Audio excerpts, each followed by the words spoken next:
Get your ears wrapped around the Golden State Media Concepts Basketball Podcast. All the scoop you need to know, from college basketball to the NBA and even March Madness. News of your rising stars, topics on and off the hardwood. This is the Golden State Media Concepts Basketball Podcast.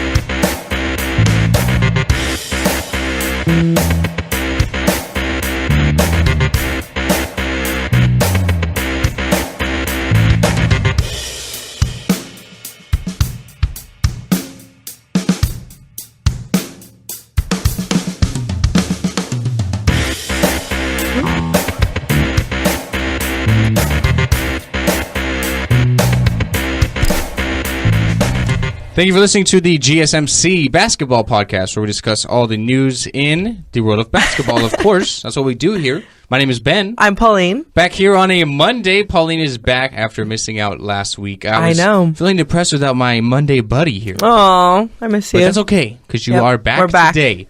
And we have a lot of things basketball because, well, we're in the NCAA tournament, I know, of course, a lot which is going on. Always fantastic. We have the women's basketball tournament as well. Did you happen to see what Baylor did on Saturday against Texas Christian, I believe? Yes. Good God. Okay, so, well, I guess... Let me bring up the final score because I forget exactly what it was. Okay, but... So it was just we're gonna bring up literally this, a disaster. And I have some pieces on that because there was also some talk on limits. What do you mean by that? Like, I was watching, what was I watching last night? Okay, so I have it right here whenever you're ready. Go. Give us the score. Okay, so Baylor, the number one seed in the Midwest region, of course, in the women's basketball tournament, they played number 16 Texas Southern. Right. They set an NCAA tournament record for margin of victory. The score was 119 to 30. Okay. They won by 89 points. Yes. So I was watching, I forget what show I was watching, and they were talking about limiting that. Like, should there be what can you limit? Do, though?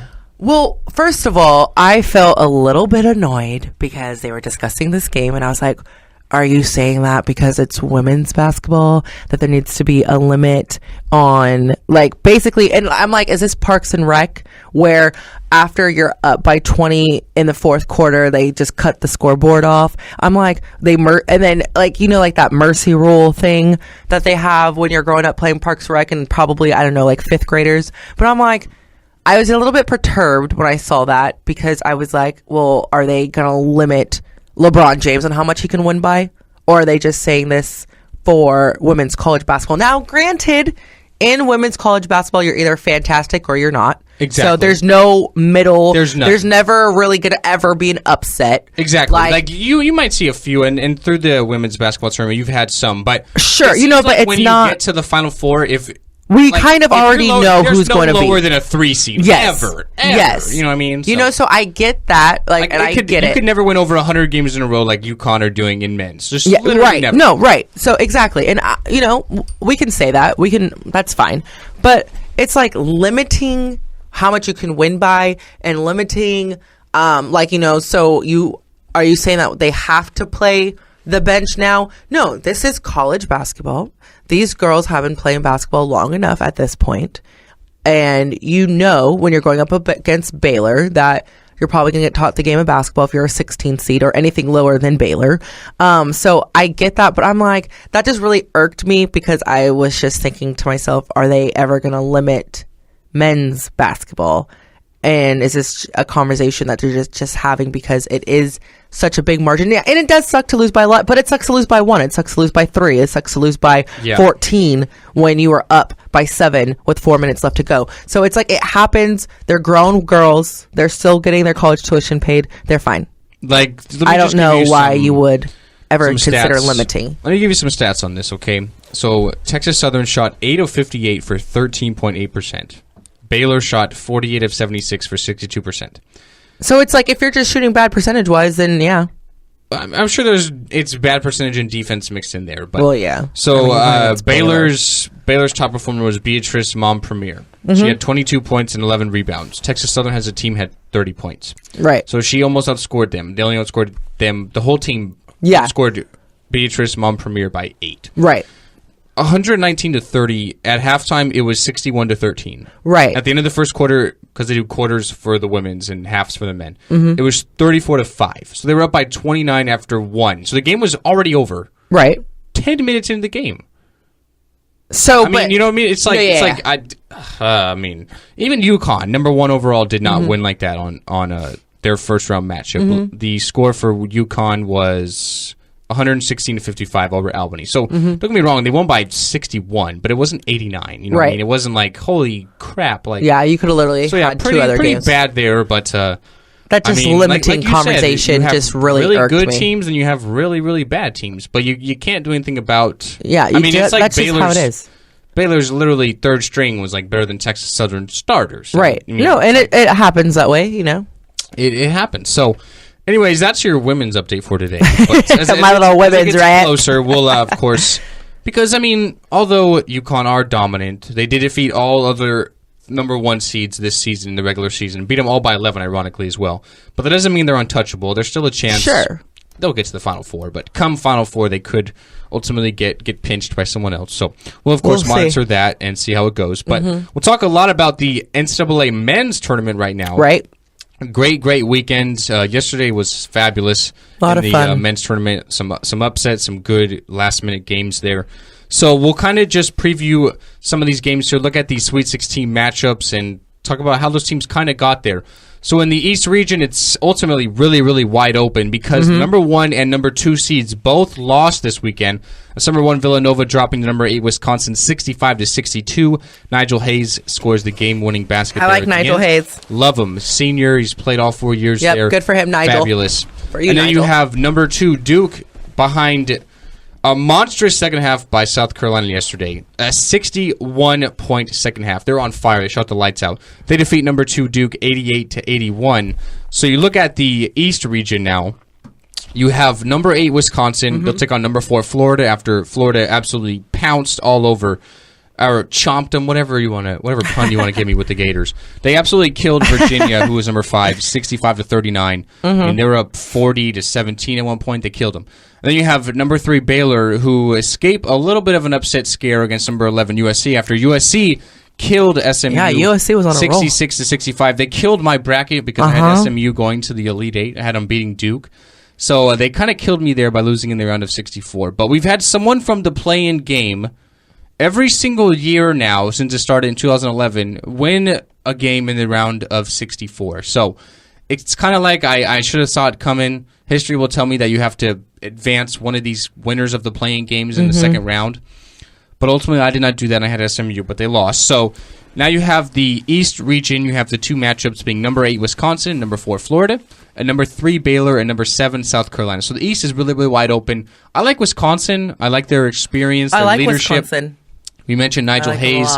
You also have Bronson Koenig at the point guard position. Those guys have been to multiple Final Fours, been to a championship game, although they lost to Duke in that game. I got to go with Wisconsin in this bracket. As an 8 seed, I feel like they were really, really underseeded. They should have been a lot higher of a seed. But because they kind of limped into the Big Ten tournament and the NCAA tournament, they got seeded really low. I mean, they only have 9 losses this year, which is not too much in the Big Ten, which is really competitive. Teams like Purdue and, I mean, Maryland was good. So I kind of feel bad for Wisconsin, but I feel like they're going to get to the Final Four. I really do. And then you look at the West now. So the Sweet 16 matchups are Gonzaga against number 4 West Virginia. Gonzaga beat Northwestern 79-73 on Saturday. They had like a 20-point lead, and then Northwestern kind of came back. Northwestern had a little bit of an unfortunate incident. Had a shot get blocked, although the defender had his hand through the rim. So the coach Chris Collins going crazy, gets a technical foul. Sure. That would have made it a 3-point lead with the goaltending call, but it ends up being a 7-point lead for Gonzaga because they called it a block, and then the 2 points for the technical foul. So definitely really unfortunate there for Northwestern. But Gonzaga advances, and they'll take on number 4 West Virginia after West Virginia defeated number 5 Notre Dame 83-71 on Saturday. Then you have number 11 Xavier upsetting number 3 Florida State 91-66. Yeah. Absolutely kill them. Xavier, the only double-digit seed in the Sweet 16. Yeah. They're going to take on number 2 Arizona after they defeated St. Mary's 69-60. So you have number 1 versus number 4, and then number 11 versus number 2.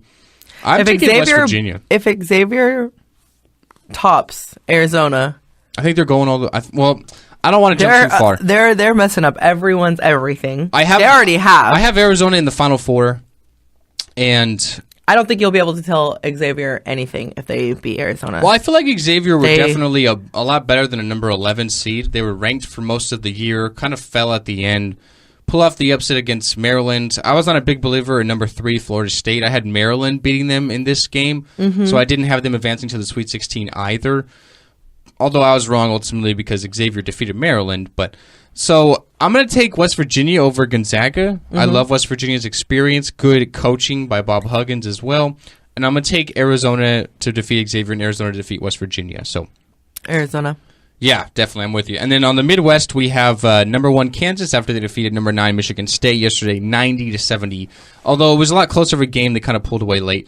They're going to take out number 4 Purdue after Purdue defeated Iowa State, who's number 5, 80-76. They were up by a lot. Iowa State really came back. They had a lead at one point, but Purdue were able to hold on and win. And then on the bottom there, we have number 3 Oregon after they defeated number 11 Rhode Island 75-72. Rhode Island were up by 11 in the first half, but Oregon really come back. Tyler Dorsey hits the game-winning 3 with seconds remaining. And then they're going to take on number 7 Michigan after Michigan defeated number 2 Louisville 73-69.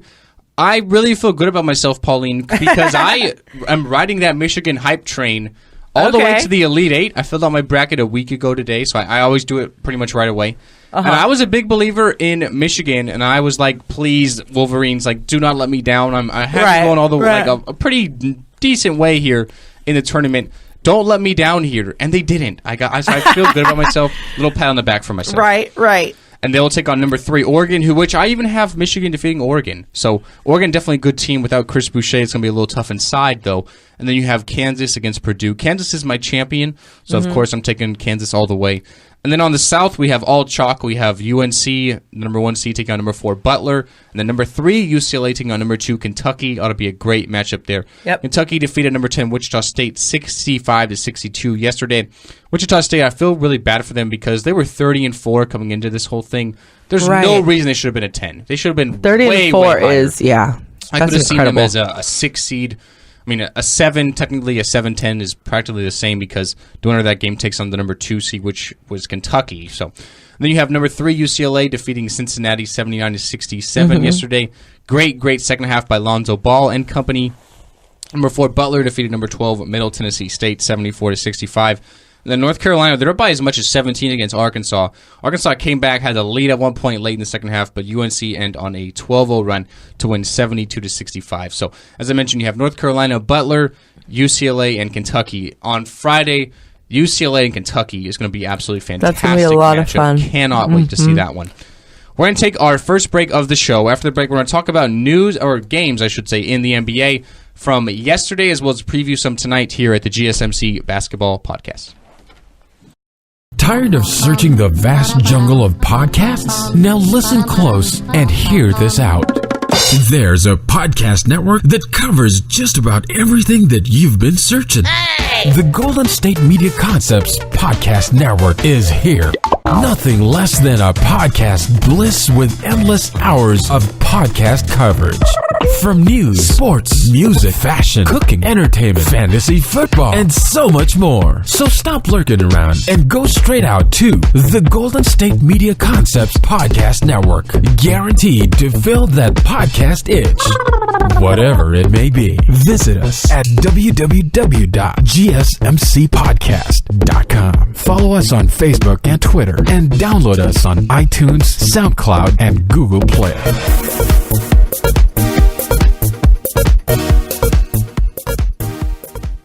Welcome back into the GSMC Basketball Podcast, talking about games in basketball. What's so funny? Nothing. I don't get it. Pauline laughs at a lot of things, but usually I know why. No, I actually just laughed because I didn't have my headphones on right now, and you sounded really loud without the headphones on. Really? But usually then, you sound a lot louder with them on because it's like amplified right into your ear. No, I know, but I didn't realize how loud we do speak when we. Yeah, I speak really loud. I'm a loud that person. Just kind of like I get that from my father. You could be like outside across the street and you could hear him talking. He's just a loud guy. And I kind of get that from him, So no, I like it. Definitely. But anyways, back to basketball. Back to the basketball. Yep. Talking about games in the NBA yesterday and last night, the Mavericks pick up a 111-104 victory over the 13-win Brooklyn Nets. Although the Nets did get 2 wins last week over the Knicks. So, I mean, it tells you what the Knicks are about. The Mavericks pick up a 111-104 victory. JJ Barea had 20 points, 7 assists. Dirk chipped in with 23 points as well. And the Nets, I mean, Pauline, they're one of those teams, like I was watching them play the Kings a couple weeks ago, okay? Yes. And I realized it's my job to try and kind of stay up to date with all these players and all these teams and everything. But if you look at the Nets roster, I couldn't tell you who half these guys are. No, definitely yesterday, Spencer Dinwiddie, 18.7 assists, and no disrespect to anyone on the Nets or Spencer Dinwiddie, but I don't know who the heck that even is. Yeah, and Dinwiddie sounds like a kind of a made-up name. It's like a cartoon name. Like your imaginary friend. Like the only guy, I know 2 guys on the Nets. Sounds like a funny name. I know you have Brooke Lopez and Jeremy Lin. Other than that's about it. Other than that, I couldn't name you another net. Well, and Jay-Z. Spencer Dinwiddie, that's it. That's all I know. He's not even a net. He's that's just all I know about the Nets. The owner, or part owner. No, exactly. That's all I know. And that's all I know. I couldn't tell you anyone about on the Nets. And I think that kind of tells you why the record is 13-56. So, anyways, moving on. The Sixers pick up a nice home win over the Boston Celtics, 105-99. Dario Saric, who I guess you can say might be the rookie of the year now since Embiid shut down for the year. I would still give it to Embiid, although he probably hasn't played enough games to technically qualify. I guess Saric will probably get the award. He's having a really good rookie season, 23.6 rebounds and 4 assists yesterday. Yep. And Al Horford for the Celtics, 28 points, 8 rebounds, and 6 assists. Of course, the Celtics are playing without Isaiah Thomas, a little injured, a little banged up, so he did not play last night. Right. The Pistons pick up a 112-95 victory over the Phoenix Suns. Kentavious Caldwell-Pope, great name, 23 points, 8 assists, and 3 boards in the victory. Kentavious. And Tyler Ulis, one of my favorite players, a little man from Kentucky, the rookie, had 17 points and 11 assists. Nice little double-double there. The Pelicans playing a little better recently with Boogie Cousins and Anthony Davis, kind of slowly turning it around. A 123-109 victory over the Minnesota T-Wolves. Anthony Davis, 28 points and 12 rebounds. And Karl Anthony Towns, one of my favorite players in the league. Love Karl Anthony. Yes, he is such a stud. Fantastic. I think in 2 years, he's better. I think he's better than AD. Seriously. And if he grows the way AD grows too, like bulks up the same way and gets really strong. Yeah, he's a 20. He is a 20 and 10 machine. Love him. Last night he had 33 and day in 6 day rebounds. Out, consistent, always very dependable. Love Karl Anthony. Yeah, love you, Karl. He is such a beast. He and Andrew Wiggins have a bright future together. But although they do lose, and they've kind of been disappointed this year. I know. They were my surprise team. Everyone surprised him, really. I thought they'd get in the playoffs. Levine is out with the ACL, so he won't even be ready for the start of next year, so that kind of sucks there. But they'll get another high draft pick in a deep draft. Chris Dunn will probably be the starter next year. I don't think Rubio will be playing too much next year. And, I mean, Tom Thibodeau's still a great coach, great defensive mind as well. So we'll see what happens with the T-Wolves. Hopefully they can turn it around. The Raptors pick up a 116-91 victory last night. Corey Joseph getting a lot of playing time without Kyle Lowry in the lineup with the wrist injury. Right. 11 points and 9 assists for Joseph. Jeff Teague in the loss had 16 points and 7 assists. The Trailblazers behind a monster game from Damian Lillard, or tying a career high, 49 points. They win 115-104 over the Miami Heat in Miami. James Johnson from Miami, 24.7 rebounds and 5 assists. Pauline, your Kings not doing too well in San Antonio. Hey. They've now lost 5 straight games to the Spurs. This one was 118-102. The Kings have won 2 games since they traded DeMarcus Cousins, Pauline. The rebuilding season. Well, maybe maybe a rebuilding second half. Yeah, I mean, I guess we're just meshing. I guess your Buddy Hield. I know, he didn't do cool too guy. Bad. 18-5-5. 18-5-5, so not too bad. I mean, the young guys are definitely getting a lot of playing time. Scal Labissiere is getting a lot of playing time as well. So it's kind of Scal's been doing well. It's just trying to maybe get them some young playing time. Go Kings! But Gasol did have 22 points and 9 rebounds in the victory for the Spurs. They improved to 53-16. Last night, the nightcap was the Cavaliers 125-120. The big three for Cleveland combined for 101 of the 125 points. That's incredible. Although in the loss, D'Angelo Russell, fantastic game, career high 40 points and 6 assists. That's it for the NBA from yesterday. We're going to look at some games really quickly from today before we talk about news in basketball. The Hawks are going to take on the Hornets. The Sixers will battle the Magic. The Jazz will be in Indiana and take on the Pacers. The Wizards will battle the Celtics. Have to see if Isaiah Thomas will play in that game. Big matchup, number 2 and number 3 in the East, respectively. And the Nuggets will be in Houston, take on James Harden and the Rockets. James Harden playing fantastic. 2 40-point triple-doubles this weekend. The Warriors will be in OKC to take on the Thunder tonight. Really, really interested for that one, Pauline. It's number 2 for KD in OKC. We're going to talk about Kevin Durant a little bit in the next segment because he's kind of feeling the effects, man. He's kind of a little upset with what happened last time. And he mentioned that, and the rest of his Warriors are trying to kind of back him up. So we'll get into it. I'm rolling my eyes. And then also the Knicks will take on the Clippers. So that's it for the games in the NBA tonight. As I mentioned in the next segment, we're talking about KD going back to OKC. We're going to talk about LeBron to rest or not to rest. They did it on Saturday. A lot of people are really upset, and just kind of the whole whole process there. And Jim Boeheim signs a contract extension with Syracuse as his future replacement bolts out west to Washington. So, talk about all that right here at the GSMC Basketball Podcast coming up next. Are you looking for the very best NFL and college football podcast? Then check out the GSMC Football Podcast. Get the latest football news both on and off the field. From the NFL Draft to trades to the rumor mill to the NFL Combines, they got you covered. That's GSMCpodcast.com/football-podcast. Get updates on college rivalries, game day insights, and much, much more. It's football talk the way you want it. This show eats, sleeps, and breathes football. Don't forget to like them on Facebook and follow them on Twitter. Visit GSMCpodcast.com for more info.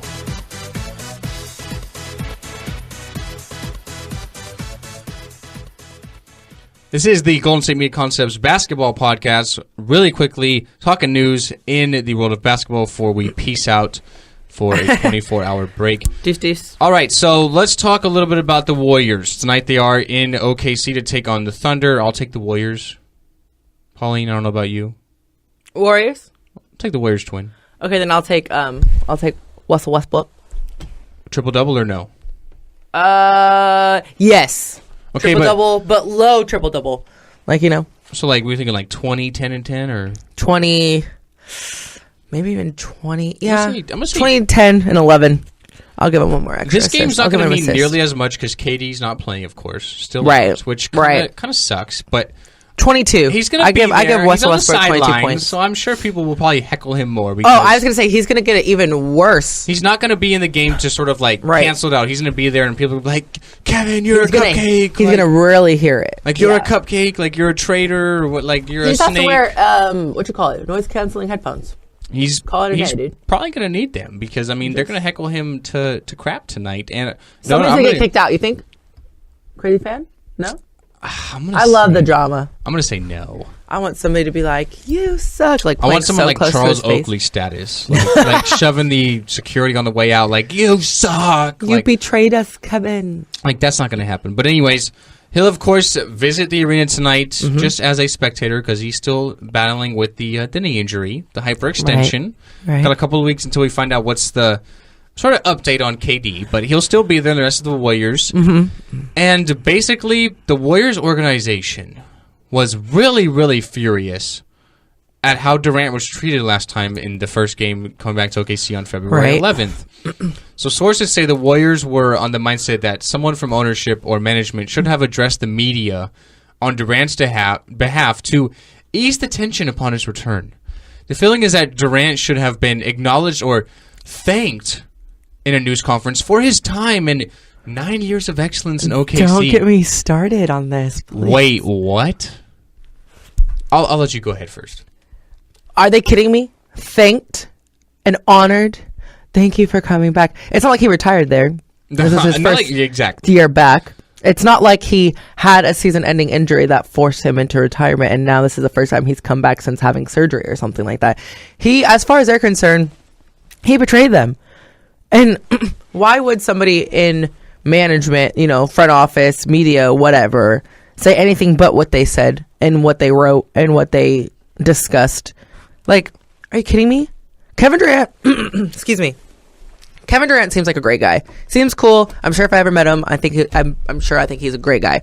I've never really heard or seen any negative that would make me think otherwise of him. I think he's great as far as fans are concerned. Whatever, that's totally fine. I think he's a cool guy. Stand up. But if you're a fan, like I couldn't even fill out a bracket for the NCAA because I was so crushed about. Some people really do take it that serious, and so this is even a higher school. And like he was there for 9 years and he did his due best, which is fine. But what? Thanked for coming back? He had to come back. He would have never came back if it wasn't on the schedule. He would have never came back. He would have turned and never looked back. I mean, this is really just silly. I think this is them kind of saying, yes. Hey, think about what he did. Nobody deserves to be, made fun of and bullied. I agree. But a welcome back, thank you, welcome home conference, like he's a prodigal son? No. This is kind of like one of those, think of the glass half full sort of incidents. Yes. Like you guys got to the finals once. You were close yesterday or last year, I should say. What? He was like an MVP here. He had a great time. You guys have Russell Westbrook. They're fine. They're Russell Westbrook. What's there to be upset about? You guys were good with Kevin. I mean, he just kind of whenever your stomach's fat, it's easy to tell someone who's hungry that you're okay. You know what I mean? You're fine. That you've had enough. Come on, are you kidding? Yeah. That'd be like Steph saying I think I'm gonna go play with the Spurs now. And he goes back to Golden State, and you're supposed to congratulations, cheer him, have a ball, you were a we're great so glad player. You're here. No, thanks for coming back. No. Definitely. Why should they thank? Yeah, he did do some good. I mean, don't get me wrong. Sure, that's fine. But he didn't win a ring though. So why should I thank him? You know what I mean? I think this is absolutely silly. Tonight's definitely going to be downplayed because Durant's not going to be playing, of course. But I'm not going to say it's must-see TV, but it's if you're not doing anything, maybe you might want to turn the channel for a second to see what happens. Definitely log on to Twitter and see what everybody's posting about. That's what's going to be. Definitely. That's what it's going to be about. Okay, and then moving on. Mm-hmm. So the Cavaliers on Saturday rested pretty much everyone. They had me and you playing the starting lineup because I averaged a double-double. Because LeBron, Kyrie, and Kevin Love all did not play. Yes. And they ended up losing by 20 to the Clippers. Mm-hmm. Last night they played, as we mentioned, 101 points between the three of them, and then won by 5 against the Lakers. But they rested everyone on Saturday night.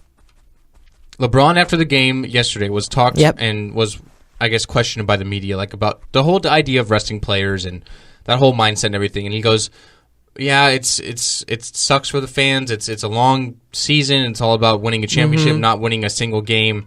Basically, nothing the NBA can do about it. Blah blah blah blah. Do you agree with this, Pauline? Honestly, with this whole resting thing, I get it from the player's point of view. I get it. The season is long. The season's too long. The season's excessively long.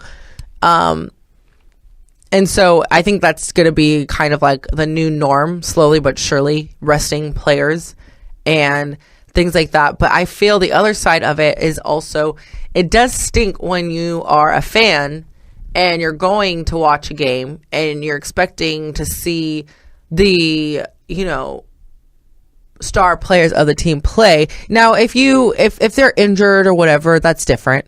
But, if I'm going to go see LeBron, if I really don't care, and even honestly, even people who aren't major ball fans, if they get invited to go to a game and you tell them oh, it's going to be LeBron playing, they can appreciate that. They would want to go to see LeBron and things like that. But I think the season is too long. I think this is going to be a new trend that we see that's going to gradually pick up of players resting if something's not switched up. Now, there has been talks about perhaps they should be fined. Ben and you and I, we discussed that in the sports podcast earlier today. There has to be some kind of repercussion, I think. I don't think you just don't get to take the day off because this is essentially their job. So you don't get to just decide, okay, and all still next get paid, week. I might add. And like, you saw them on the sidelines like having a ball and smiling and laughing. It's almost like they didn't even care that they were getting killed. Yes. So disrespectful. So disrespectful. So painful. So disrespectful. Yes. Like, I would appreciate that as a fan. No, definitely. And I mean, I hate to say it, with the current state of sports and the NBA in particular, because of how they negotiate the CBA, LeBron's kind of right. There's nothing the NBA can do about it now. What the NBA needs to do is never going to happen because there's too much money in it. They need to limit the season. Play every team once at home, play every team on the road once. You know what I mean? That would take it from 82 games to, what would that be, like 58? Definitely, you know what I mean? That eliminates back-to-backs.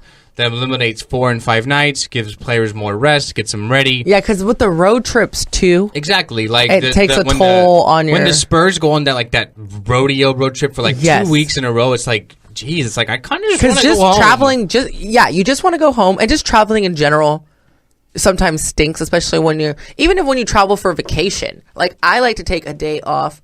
When I travel for a vacation, like say I'm coming home on a Monday, I still like to take Tuesday off as well. Right, because I need to recover. Day. Exactly. Yeah. And it's like I kind of just want to go home, and it would eliminate that, but there's too much money in it.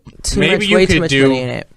Maybe you could do something like, if you don't in the next CBA, you can negotiate something like, hey, if you just simply rest, you have to give sort of the league back some money because we're expecting this rating and we're getting this rating because no one's there. It was a big primetime game, Saturday night. Yeah. Clippers, Cavaliers, two of the better teams in the league, and it's like it kind of turned into like the Clippers versus like the Nets because there was no one there. Mm-hmm. So it's like maybe you have to give some of that money back, or if you're a player and you rest for simply rest purposes, you don't get paid that day because it's not like you're injured. You're just simply taking the night off and still getting your game check.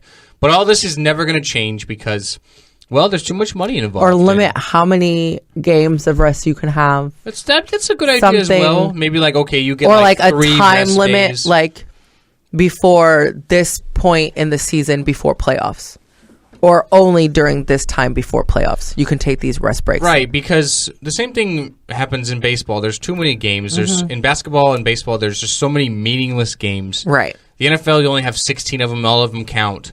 Yeah. In basketball, you have 82 of them. If you lose 3 or 4 just throwaway games, it's not a big deal. Yeah. Same thing with baseball. Yeah. If you lose 10 to 15 of them, it's not a big deal. It's like throwaway games.